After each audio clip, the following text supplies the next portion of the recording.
Hi, this is Jake from VGV Productions. To customize this PlayStation Genuine controller like this, I'm going to turn it into the black one I have right here.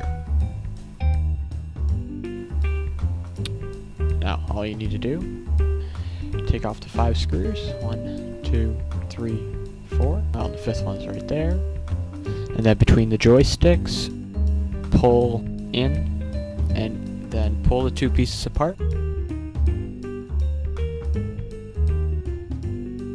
Pop. There goes it off, and now you have the back off. Make sure you don't lose the 5 screws that just popped out. Put them in a pile so you don't lose them all. And now, get ready to take off the battery. It's not too terribly hard to take it off. Just pull, and it should just pop off. And then you just set it to the side. And now you take off the R2 buttons, not too terribly hard. And then you take off the R1 buttons, again, just take them off. Not too terribly hard to get out of the place. Next will be the motherboard. There's a little screw right here, and that's the only thing that's keeping it in place, so just unscrew it. Now once you unscrew it, leave that screw off to the side away from the 5, and just pop the motherboard out just a little bit. Next will be the DualShocks, getting them out. They just have little clips. There's a piece right here, here, here, and here. It's just a little piece of plastic you pull more or less in. Not too terribly hard, but still could be annoying. And once you get the one out of place, get the other one, and just pull it right out of the whole thing. Just flip it over and put it to the side. There you are. Now you have access to all the rest of the buttons, so you can customize them the way you please. And it's not too terribly hard. Next is you want to be getting the X's, X, triangle, square, circle, and all those out. Let's just pop them all out.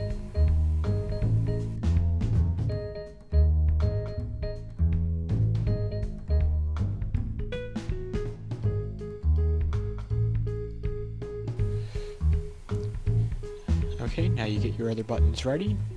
The X, triangle, square, circle, and the diagonals, and then the start, select, all those ready.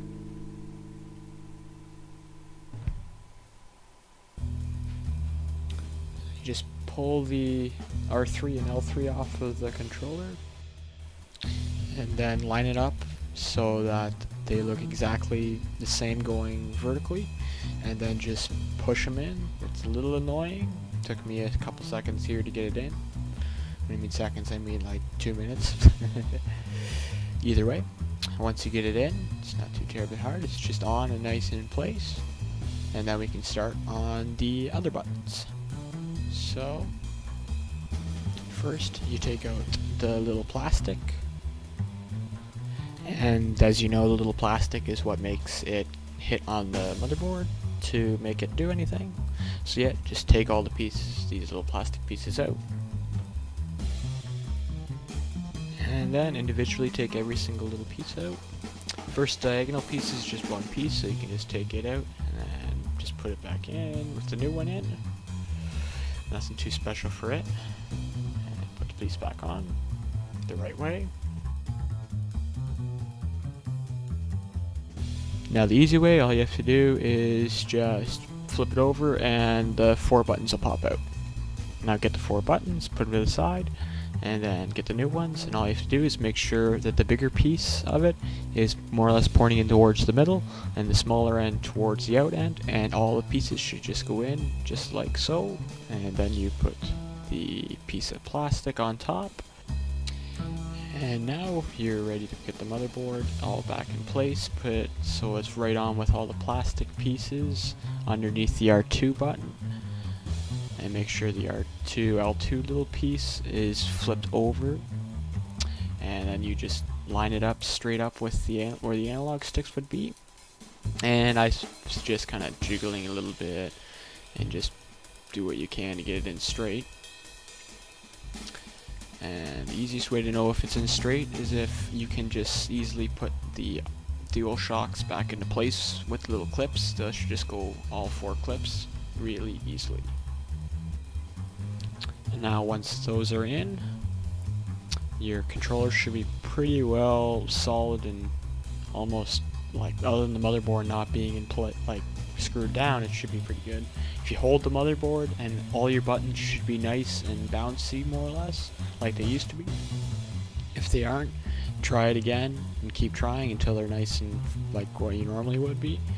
Then get your motherboard screw and just screw right back in. Not hard at all. And that's pretty well the hardest part of it done, now that you have all those buttons done. Now it's just the R2s, L2s, and then the back cover. Now the R2 button is a little weird, but I like how they have the design.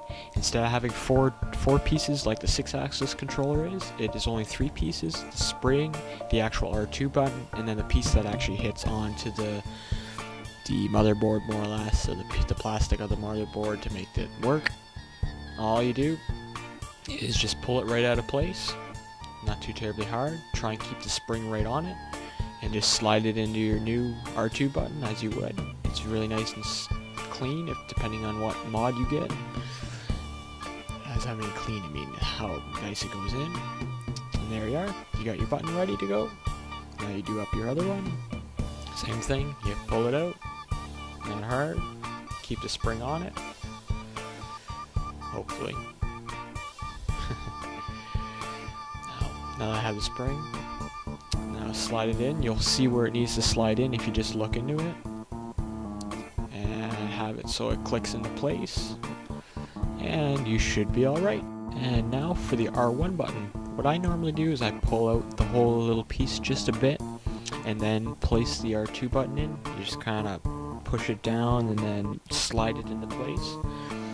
I do it kind of with both sides, and then I push the actual piece back in so it goes in. And now you'll know if it's in alright if you can see underneath it there is a piece that goes in between, just one little strip of plastic on each side, and it just has to be in between it. And if it's on that, you're alright, and they'll look right, and you also know if your buttons will click down. Once you get your R2 and L2s in and all those in, you can put your battery back in. It just slides right into place for the power, and then you just put it in the middle of the controller, and it'll just kind of line itself up with the battery holders. And then the easiest way I find to put the back cover back on is the 2 things that go around the R2 button. Put them on first, and then lock your R2s so they're actually in place and ready to use.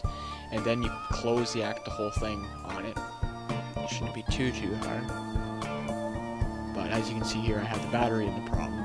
Once you get the battery in place, just put it on like this, like so, and then snap all together. Now it should be nice and clean throughout the whole controller, around the outside, like between the 2 pieces of the controller. It should be very clean and should look again just like what they were before. You put your screws back in, tighten it nicely, and you're good to go. And you've just put in new buttons into your PlayStation 3 controller. If you like this, rate, comment, subscribe, and yeah, have a good day. This was Jake from VGB Productions, and again, I'll see you later.